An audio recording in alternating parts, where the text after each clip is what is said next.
So I want to talk a little bit about the arrangement that Demi Lovato used last night at the Super Bowl for her rendition of the American National Anthem. It very clearly was referencing Whitney Houston's 1991 rendition of the Star-Spangled Banner, but for me, the arrangement itself kind of missed the mark, and I want to explain why. I spent some time last night transcribing the arrangement, and I thought it would be fun for us to listen to it together, and me giving my thoughts on why I don't think it's quite as strong as John Clayton's arrangement that he did for Whitney Houston. So let's check out the Demi Lovato.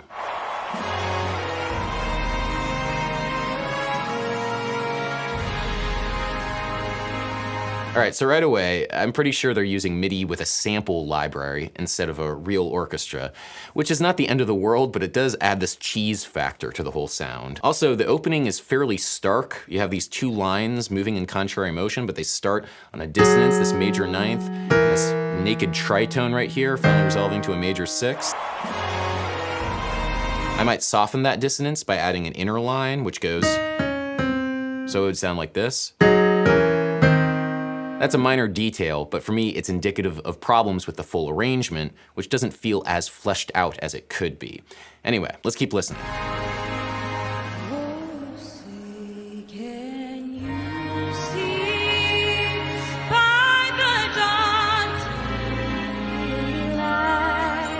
All right, right into the jazz chords.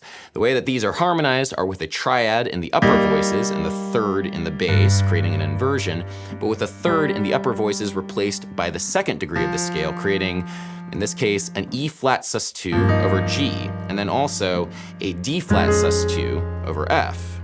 This is a lot of harmonic richness up front, which is not necessarily a bad thing, because there's this warmth and regal quality to these chords. By introducing this sort of harmonic language early on, it, I don't know, for me creates expectations that it will continue growing, and as we'll see, it doesn't really. But anyway, let's keep listening.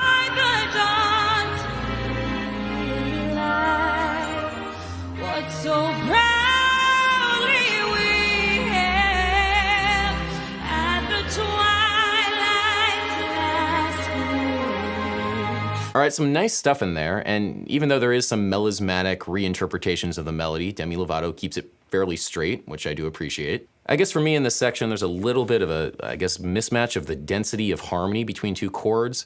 So if we have this C sus4 resolving to a C, it sounds a little strange to me to go to the jazz chord, the D sus2 over F immediately afterwards, especially when that chord resolves to a tonic major chord on Twilight's Last Gleaming.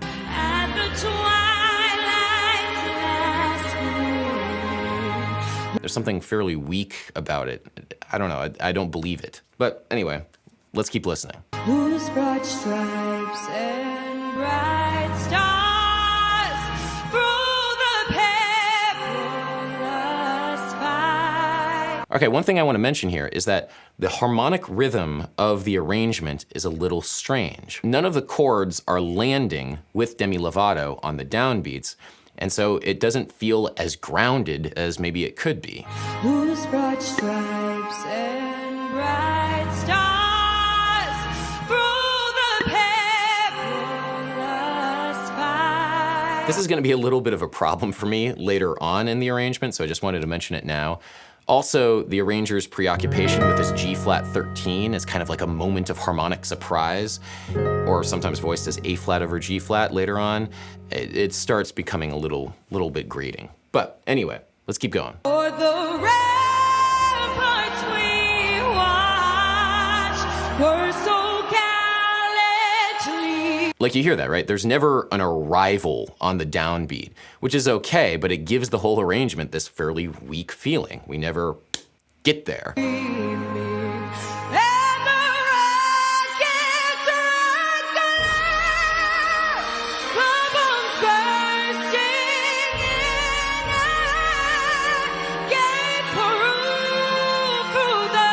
All right, so the harmony now seems to be getting simpler, which is strange to me because it started with all this jazz nonsense. It's like the arranger changed their mind on the harmonic scheme as they were going through, which is almost exactly the opposite of John Clayton's arrangement that he did for Whitney Houston. The harmonic idea on the word proof in this arrangement is more or less the same as the idea in John Clayton's arrangement for Whitney Houston, but John Clayton gives us a spicy chord on this climactic moment, and man, does it feel good.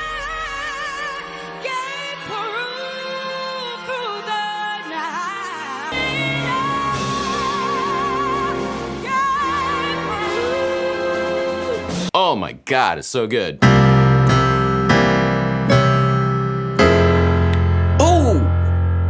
Ooh, so good. F minor major 7. Ah, it feels so good when you hear it.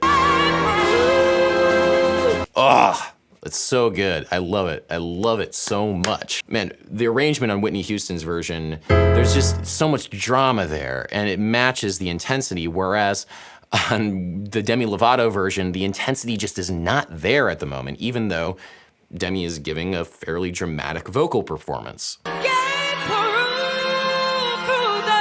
Like the F minor, there's no drama there. You don't necessarily need to use spicy chords like, you could, for example, give a low bass hit like, something to that effect, just giving it more. It's kind of strange to me because there is a time and place for a reserved arrangement of the Star-Spangled Banner, but that's not what Demi Lovato is gonna give you. She's gonna give you her Whitney Houston impression, and as an arranger, you have to meet the challenge, and that's not that. For me, the rest of the arrangement kind of peters out from here. Let's keep listening.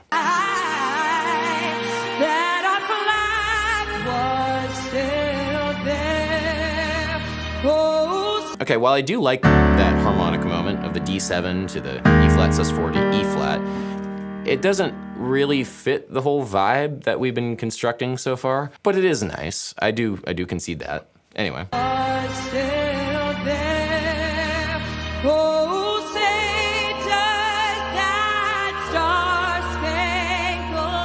All right, this is where the MIDI kind of gets to me. The reeds are very hot in the mix, and they don't sound all that great. It definitely sounds like a sample library to me. Maybe I'm wrong, but...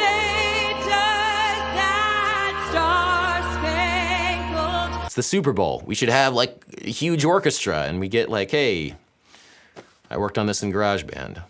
But hey, whatever. More power to you.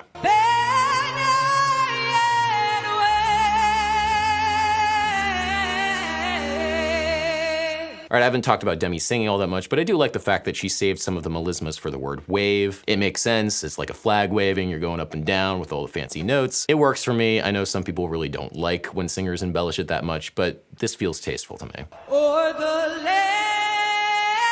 of the free. Okay, so one, why didn't we land on the downbeat there? It feels fairly weak and sparse, but like not in a good way. And alternatively, on the word free, why are we doing this like really quiet G flat 13 when she's going up to the high A flat at the top of the register and giving the ultimate climactic moments of the whole arrangement?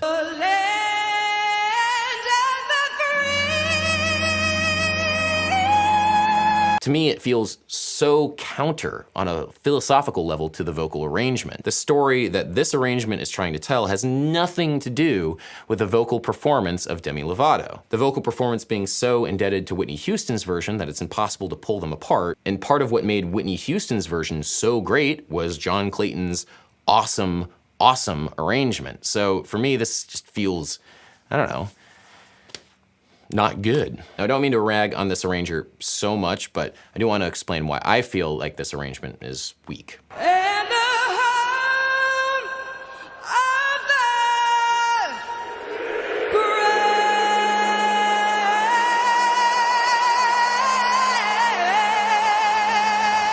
Okay, so at this moment on the word brave, we have these very delicate string pads resolving like this. The problem is, of course, is that there are literal fighter jets flying up above and the crowd roaring the word brave. The arrangement has nothing to do with the musical situation. The classic Whitney Houston version, of course, has the climactic flat 6 going to flat 7, going to 1.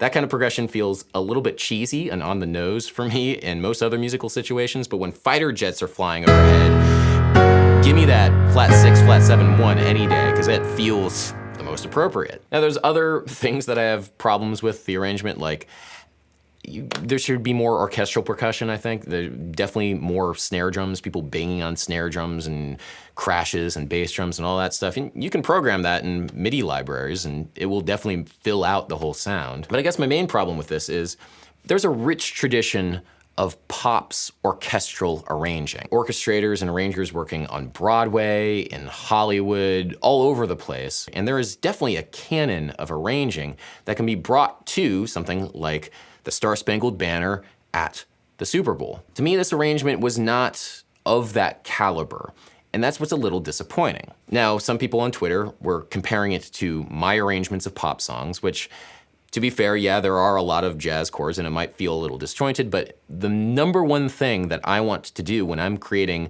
a reharmonized or reimagined version of a pop song is I want to tell a story. I want the story to make sense. I want to have every choice, every musical choice, lead to somewhere else. This arrangement, I feel like, didn't really do that. So that's why I was a little bit disappointed with it.